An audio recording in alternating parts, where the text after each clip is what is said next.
Hey guys, welcome back to our channel.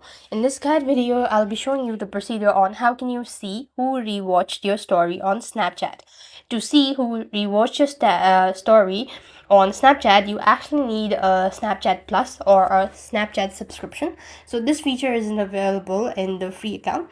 So what you could do is actually, when you open up your profile with the Bitmoji icon, then you could go to my story. You will be able to see a list of people who've actually watched your story, but you'll not be able to see who has actually rewatched your story. So basically, for the Snapchat Plus, you could just go to the profile by tapping the Bitmoji icon in the top left corner. Then you just want to scroll down and go to My Story section on this page and select the story that you want to check. So all you need is swipe up from the bottom of the screen, a list of viewers will appear.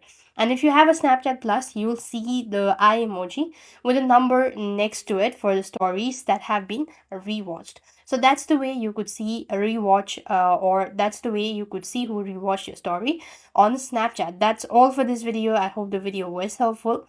Make sure to like, share, and subscribe. Thank you for watching. See you in the next video.